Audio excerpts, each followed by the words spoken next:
Hey there gang, Kawaii50 here, and I am super jazzed that it is about to be Monster Hunter Month! It's gonna be great for absolutely everybody, because Monster Hunter is, well, one of the best game series out there. It is deliciously addictive, giving me all of the monster hunting needs that I need in all of the multiple video games that I play, something I am easily going to sink hundreds and hundreds of hours to. But a lot of people do ask, what is so appealing about Monster Hunter? It is within me trying to tell you about this appeal that I get to explain to you the compulsion loop. Yay, amateur psychiatry. Now, I am by no means a psychiatrologist, but I can at least explain this to you.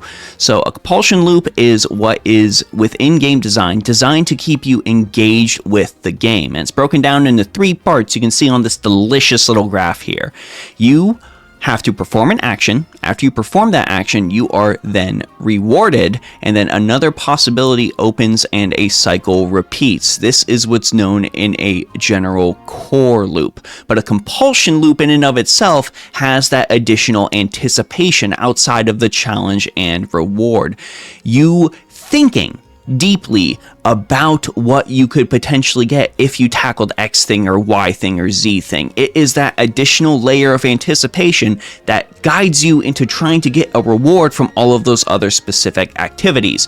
You can then further strengthen this loop, as Monster Hunter does, by adding a variable ratio to it, where each response has a chance to get you a different potential reward. Think of how many times you have prayed to RNGesus to try to get a specific drop from an enemy in the game.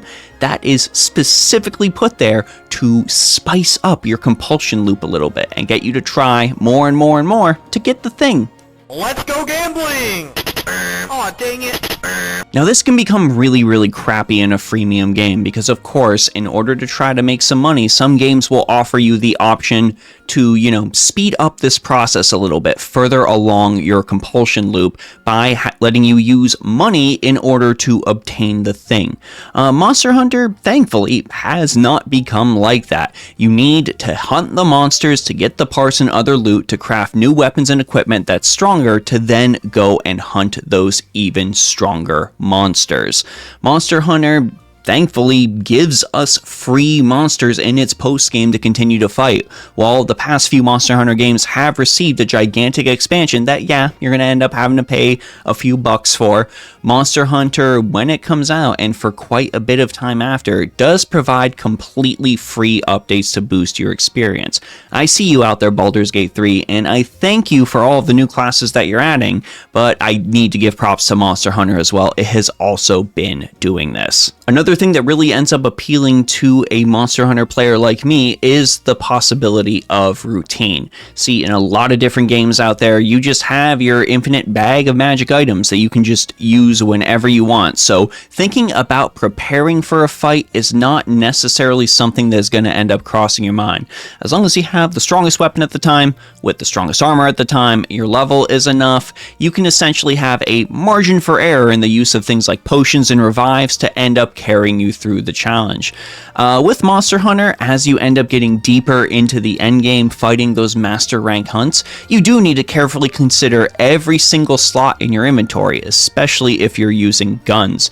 It can mean the difference between carding, which is death, or beating the monster and getting that gear. Sometimes if you're going after a particular monster with a particular weakness or resistance, you might need to farm up a whole entire particular gear set to truly be prepared to go up and fight that monster. The fact that all of the gear ends up also having these different capabilities means that depending on the way that you end up playing Monster Hunter, your core gameplay loop, your core experience might be drastically different from your buddies. You might end up having to hunt completely different monsters with completely different strategies than your friend, using completely different pieces of gear and looking pretty good at the end of it. He's so handsome. Are you kidding me? Look at him. He's so handsome.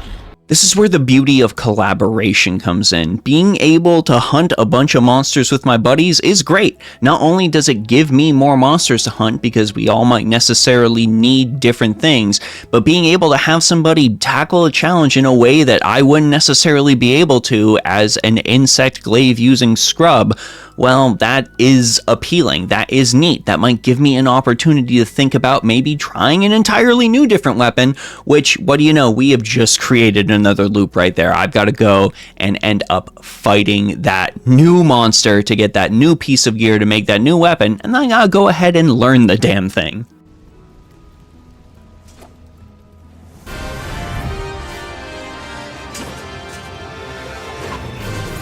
Look out! And having buddies is also helpful because it really is going to give you a huger margin of error to master the battle system. One of the specificities of the Monster Hunter games is that the battle system completely revolves around the fact that a lot of your actions cannot be canceled once they start, and invincibility frames can be fairly short. If you are going to swing the giant sword, you better be damn sure that you really do want to swing the giant sword, because once you start swinging, well, if that monster decides to charge at you, there's very few options for you to truly deal with that monster. Of course, you got your variations in there. Some things will allow you to charge up and take hits. The sword and shield exists, the gun lance exists, all of those things. But really, a lot of Monster Hunter and a lot of what would make you a good hunter in the terms of Monster Hunter is truly knowing when it is time to dedicate yourself to an action. Timing is everything, and that remains triply true in Monster Hunter. You have to commit. The windups are big, the hits are big, some weapons are faster, but every single weapon in the game will leave you swinging at air if you just mash. And gaining that skill, gaining that mastery of whatever specific weapon tickles your fancy also ends up becoming its own reward. I believe every word that man just said, because it's exactly what I wanted to hear. Look, I know if you're a Monster Hunter player, I don't have to convince you. You are just as locked in as everybody else. But I've got to say to the people out there that are wary of the franchise, the people out there that aren't quite sure what the fuss is about, let me tell you that I initially also did not get the entire appeal by Monster Hunter. What? What the fuck? It really takes playing it. It takes committing to it. It takes going through a couple of hunts. It takes a little bit of time. It is not a game that ends up clicking for anyone right away. I know in an era where a lot of people have not as dedicated attention spans as others. I mean, Christ, some people out there watch movies on 2 times speed. That can seem a little daunting, but I promise you, if you stick with Monster Hunter, if you truly give it its fair shake, go to your buddy's house, give it a try, hunt a low-level monster, you are going to find a game that ends up feeling rewarding over hundreds of hours that requires, comparatively to a lot of other games out there, MMOs, Call of Duty with its like infinite skins and super huge price tag, you're gonna find something that ends up giving you quite a bit of bang for your buck. And I know these days being able to, squeeze every single dollar out of our piece of entertainment, it's very important. And I'm just trying to help you out and tell you that Monster Hunter, well, that's really gonna make your dollar count. I cannot recommend it enough. Gang, let me know your thoughts on Monster Hunter down in the comment section below. Let me know what monster you are most excited to hunt. I think that Apex new Udra is looking really, really good. And that Gravios coming back, that's also pretty gnarly as well.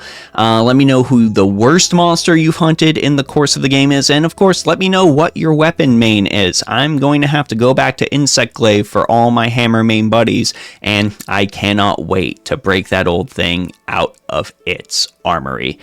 Anyways, gang, that's it for me, Kawaii50. I hope you all have a phenomenal day. I'll see you all in the next one.